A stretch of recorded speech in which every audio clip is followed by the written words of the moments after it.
நான் யூடியூப்பில் attitude is எவ்ரிதிங்ன்ற book summary ஒன்று பார்த்தேன். அதில் ஒரு விஷயம் சொல்கிறாங்க, உண்மையாக நல்லா தான் இருந்துச்சு. உங்களுக்கும் டைம் இருந்தால் போய் பாருங்கள். அதாவது வாழ்க்கையில் நம்ம எந்த ஜன்னலை திறந்து பார்க்குறோமோ அந்த சீனரி தான் நம்மளுக்கு தெரியும். எக்ஸாம்பிளாக நம்ம வீட்டை சுற்றி எரிமலை, கடல், காற்று, ஆகாயம், காடு, மலை எல்லாமே இருக்கும். ஆனால் அது அதுக்கு ஒரு ஒரு ஜன்னல் வச்சுருக்கோம் வச்சுங்களேன். நம்ம எந்த ஜன்னல் வழியாக பார்க்குறோமோ அந்த சீனரி, அதாவது அந்த காட்சி தான் கிடைக்கும். எக்ஸாம்பிளாக கடல் இருக்கிற பக்கம் இருக்க ஜன்னலை திறந்து பார்த்தா கடல் தான் தெரியும்.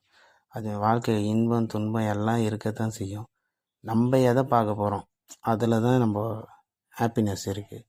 எக்ஸாம்பிளாக ஒரு பொண்ணு பையன் 2 பேரும் 99 மார்க் எடுத்துருக்காங்கன்னா, பையன் வந்து 99 மார்க் எடுத்துகிட்டு வந்து சந்தோஷப்படலாம். இதுவே அந்த பொண்ணு அந்த 1 மார்க் விட்டுமே கஷ்டப்படலாம். ஆனால் நிகழ்வு ஒன்று தான், 2 பேரும் ஒரே மார்க்கு தான். ஆனால் இவன் வந்து பாசிட்டிவாக எடுத்துக்கிறான், அது நடந்த அந்த 1 மார்க்கை நெகட்டிவ் பார்க்குது. இதுமாரி தான் ஒரே விஷயத்த 2 பேர் 2 விதமாக பார்ப்பாங்க. நம்ம நல்ல விஷயமா பார்த்தா நல்லதாக தான் இருக்கும். ஓகே, இந்த வீடியோ ஃபுல்லாக கேட்டிங்கன்னா உங்களுக்கு இது பிடிச்சிருக்குன்னு தானே அர்த்தம். அப்புறம் சப்ஸ்கிரைப் பண்ணுறேங்க.